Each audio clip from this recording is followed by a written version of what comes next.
guys, welcome to That Pedal Show. Dan here. Mick here, hello. Today we're talking about mixing amplifiers. So it's something we wanted to do for a while. Yeah. It's something that I've done for a long time. I've always struggled to find one amp that does it all, okay? Then about 15 years ago, I saw Robin Ford in Sydney at the Basement. And he had two amplifiers on stage with him. He had a Fender Twin and an old Marshall and an A-B switch. For his clean sound, he just used the Twin. For his dirty sound, he used the Marshall. And it was awesome. A Marshall is never going to sound like a Fender. Fender is never going to sound like a Marshall. And you have some pedals that make them come close. But the way the amplifiers react, they have their own certain personality. And of course, regardless of whether you tend towards one type of amp or the other, or even the third type of amp, which we'll introduce in a minute, they make your pedals sound completely different. Absolutely. So having two amps makes an enormous amount of tonal sense, if not exactly practical sense, but we'll just gloss over that for the time being. Yeah. So we have three of the main food groups here with us today. Meat, potatoes, and wine. Vegetables. Oh yeah, wine. Wine. Yeah. Hang on, coffee. So yes, we have three of the main food groups with us. We've got a Marshall JTM45. It's just been reboxed actually. I think it is a. Oh really? Yeah. It's the it's a blues breaker. Oh okay. In just in a new box. The box is dead. Laser J20, and this is my old Vox. So let's hear them all one at a time. Okay. This is the Marshall by itself. Yeah. Now if I throw a dirt pedal on top of that.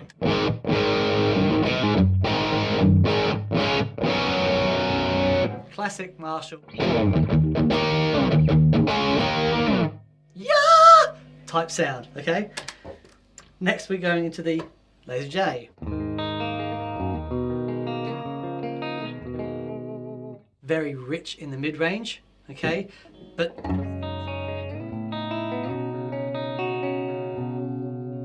okay, now we hear that with the same overdrive pedal.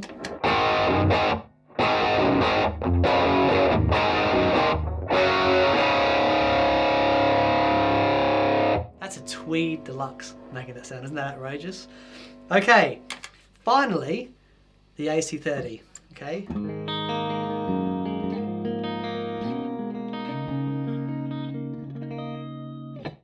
Chime City. And again, we throw the same overdrive pedal on top of that.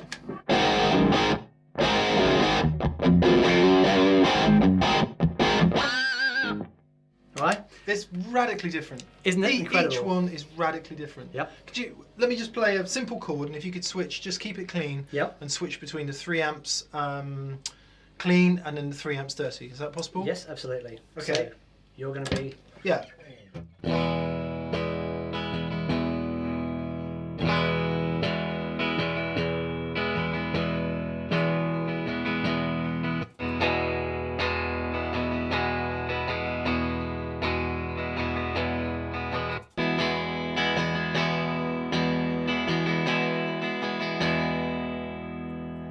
Now we'll do it dirty.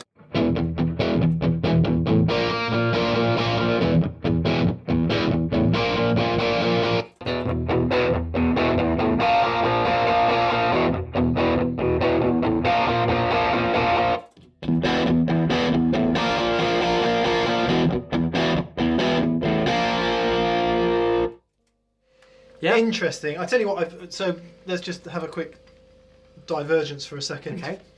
So when somebody says to you, "Hey, this overdrive pedal sounds like this," it's a joke. It's not a joke, but the pedal itself. This is actually. We have done this, but I'm going to say this again because it is the most important thing when you're talking about pedals. Huh. Pedal doesn't have a sound. Okay, they might have a character, sort of in a vague sort of way. So, for example, the Angry Charlie has an amazing attack, and that retains that attack, but the sound alters differently, drastically, depending on what you plug it into. Okay. Yeah, I mean, so that pedal sounds fundamentally different into all three of these amps. absolutely. So it will only react to what it's going into. Right. Okay. Which is why we're advocating using more than one amp, right? Exactly. So you hear the Vox has got quite a nice. This you play this. Quite a scoopy thing going on.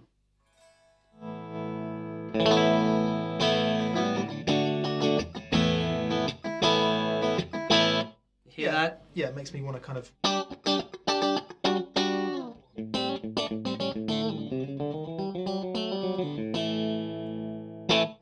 You were practicing that for a week before you got here. Thought, I'm gonna pull that out. That's very good. So the AC30 has got a scoopy thing going on. If I pair that with another amplifier that has another scoopy thing going on, you're getting more scoopiness, if that makes sense. So the idea is to pair it up with an amplifier that has a different tonal characteristic. This is what I do anyway, and it works brilliantly. So there's the Vox by itself. So now we're going to pair it up with an amplifier. So if we listen to Lazy J by itself. So you hear that mid-range? Okay. So now we're going to put them both on.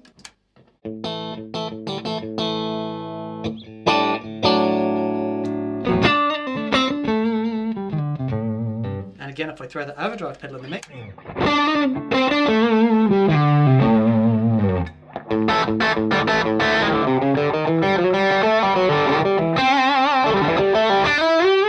Yeah. So let's try the same thing with the Marshall. So we hear the Marshall by itself.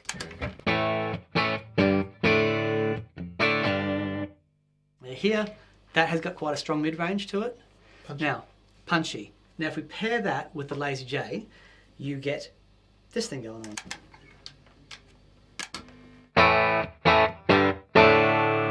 Oh, that's very. It's very focused. And Yeah. But if we pair the Marshall with the AC30, you get this.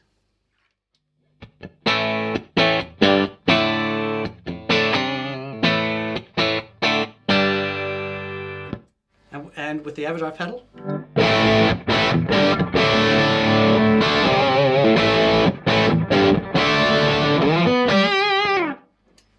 Nice. It is, because you've got middle punch and kind of bottom and top nicety around it. Absolutely. It's a great way to do it. Yeah. So just before we move on, famous players that use two amps, well, there are lots of them. Bonomassa's the one that come to mind. He uses many amplifiers. But what's normally happening with his amps is he's got his Silver Jubilee. I mean, this is going back a bit because he's been using twins and stuff recently, but he's got his Silver Jubilee Marshall as his kind of a bottom and top rhythm sound, and then he switches in one or two of the other amps which have a more mid-hump when he's going to solo. Sure. So you've got a Les Paul, we've got a Marshall type amp here. Yep. So the way you would do that is you would use something like the Marshall as a bottom and top bass sound, and then you would switch in something mid-humpy when you want to play some single note stuff. Okay, sure. Show us that? Yeah, let's make that happen. Right, so here's the Marshall by itself.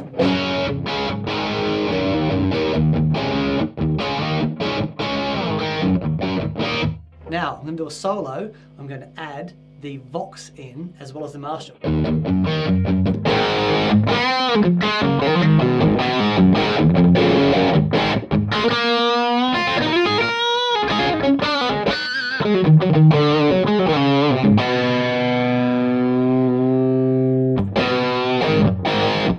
So it just gives a bit of extra bite. So, okay, so that was the Marshall and the Vox. What about the Marshall and the Lazy J? Okay, let's do that. So, Marshall by itself.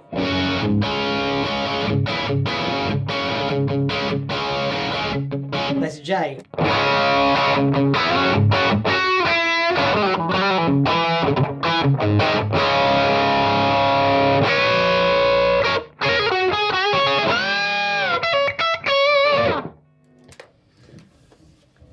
So you hear the J is so focused, whereas when we kicked it in with the AC30,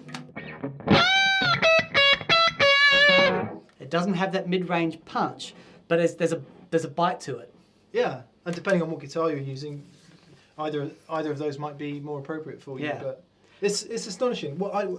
Okay, so apart from having to buy a new car, and doing your backing, well, why doesn't everyone use? I would use 2 amps. In fact, I have used 2 amps. Okay. One thing I've found, my band Teen Spirits, we do a lot of support gigs, right? What's that, like Iron Maiden and? No. We do. So we're supporting Buckley James Hart. Yeah. Yeah. Yeah. So we're supporting Buckley James Harvest, for example. More like the Hulk. Right? Sorry, make him angry. You were talking about Buckley So James we're Harvest. supporting Buckley James Harvest, and it's a great gig. But as a support band, I'm only allowed 1 microphone on my amplifier. Do they know who you are? Do they have any idea who I am? I asked them this when I got there. Don't you know who I am? But, you know, sometimes they're limited. Yeah. You know. Of course. The other thing is that the sound guy, if they're using 2 amplifiers, he's got to know that the amps are in phase, and that, which is something else we just want to touch on briefly. I think there's, moving on to what, are you going to talk about? Isolation? So, phase? 2 things, exactly. If you're using more than 1 amplifier, the 2 most important things are isolation and phase, okay? So you see at the moment we have 3 amplifiers, they're all on, there's no earth hum, there's no craziness because... No, if you can detect a hum, it's the fan in this. Exactly. If you can hear a hum in the background, it's the fan. So, if I unplug that, same, that's the hum, all right? So there's no earth hum going between the amplifiers. The reason being is I've got the Marshall is my earth, and the other 2 outputs are isolated. You never isolate an amplifier by removing the earth in the amplifier because it could kill you, okay? You need to use like an audio transformer and isolate it properly. Okay, so the second output on G2 is isolated.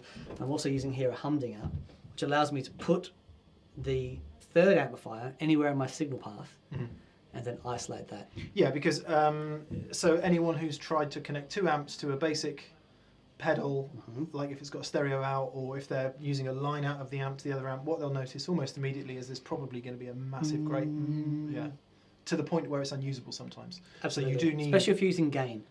Yeah. So you need a device to get them electrically isolated. Yes. And then... And then we need to correct the phase. So, quick explanation of phase. I have these 2 amplifiers here, okay? If they're in phase, both the speakers are pushing and pulling at the same time. It's nice. So if they're out of phase, one is pushing and one is pulling. And what we get there is cancellation. Okay, so let me show you what that's like. Marshall and the J20 together, okay, you have this sound. I'm going to change the phase on the J20.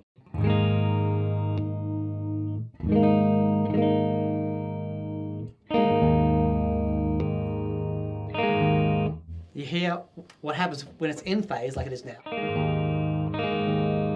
Lovely bottom end, it's all rounded. The phase. Here, the bottom end is gone. Phase. Now, because it's a middly amplifier, it's not as obvious. If I do the same thing with the Marshall and the AC30,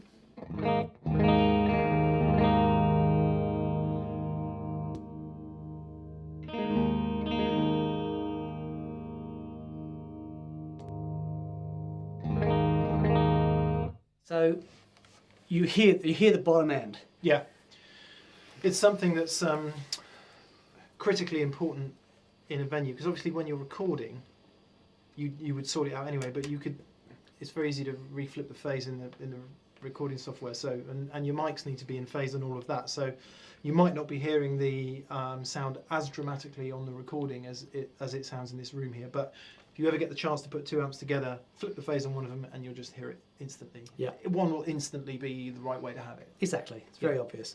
And once you get a pair together and then you correct the phase with the same amplifier, with the 3rd amplifier, we can do something very cool and have all 3 amplifiers running together. It sounds like this. Let's recap. Marshall. AC-J. AC-30. All 3 of them on together.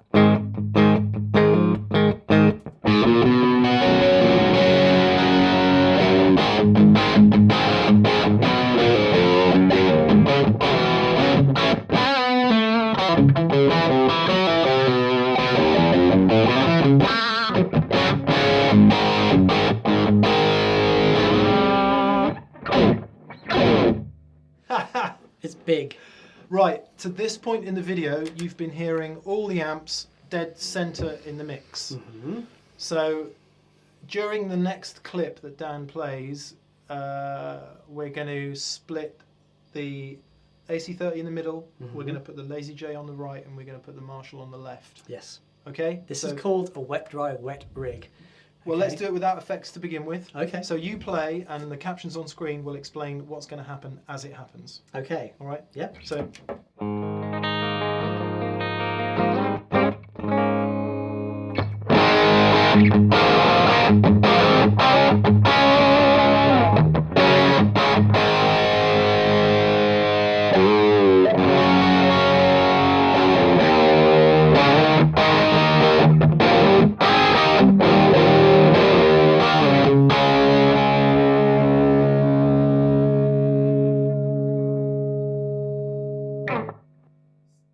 So during that playing clip, you'll have heard the sound go from 3 amps all mixed dead in the center to 1 in the center and the other 2 panned out left and right. Now, what does that give us the basis for? It gives us the basis for what we call a wet, dry, wet rig. Okay, so what I'm going to do, I'm going to add in delay and reverb, but only on the outside 2 amplifiers. How could you do that? So, it's really simple. It's about signal path, okay, and where we split the signal to add the 3rd amplifier. So amplifiers 1 and 2 that are going to get the delay and reverb sound like this.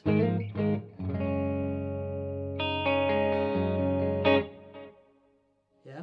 Whereas amplifier 3 that isn't going to get the delay sounds like this.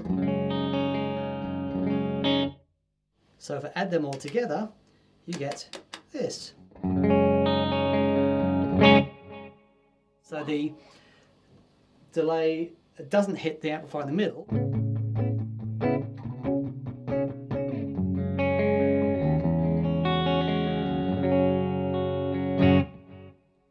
This works incredibly well when you use overdrive.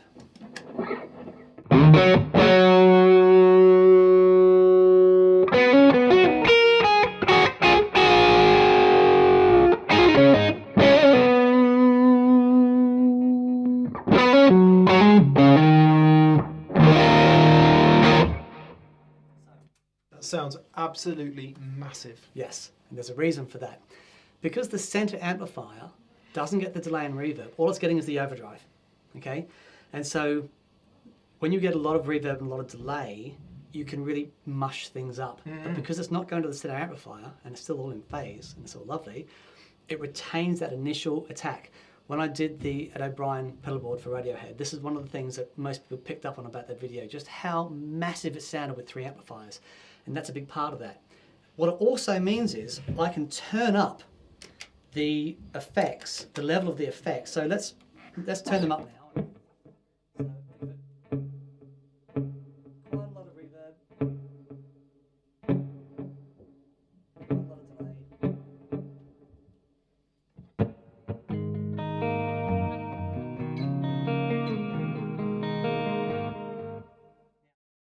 Even with that much effect, you'll still hear that this amplifier isn't getting any of it. So when I kick them all in, and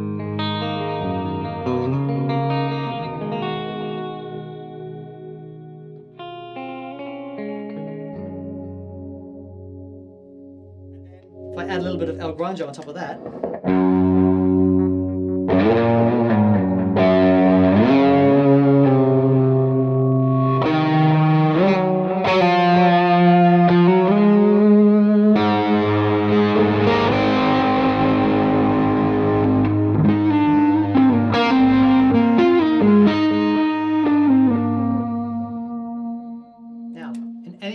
book, that is a lot of effect.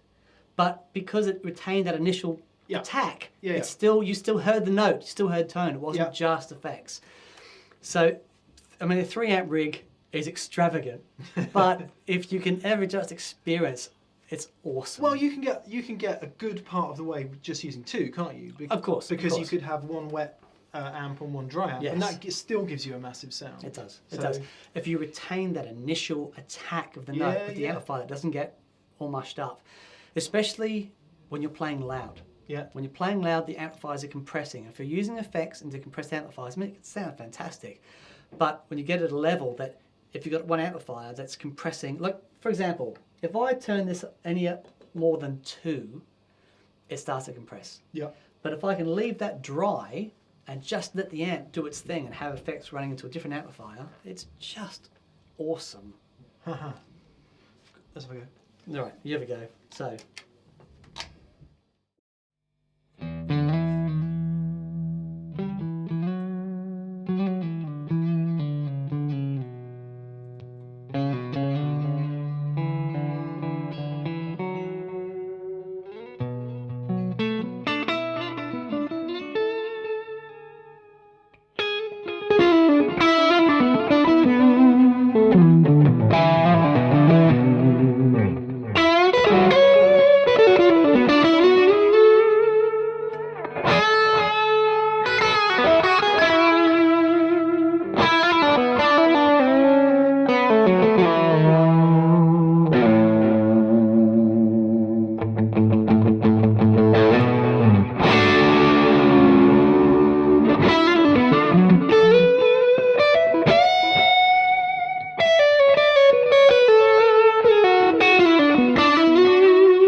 It's too much fun, isn't it? It's way too much fun. Yeah. Yeah, so it is a fantastic way to find your own sound. Yeah, You know, I've seen some incredible mixture of amplifiers as well. You know, but finding your own voice. Like for me, it is the Lazy J. Yep. Always the Lazy J, and then either the AC30 or the Vox, or sorry, the Vox or the Marshall.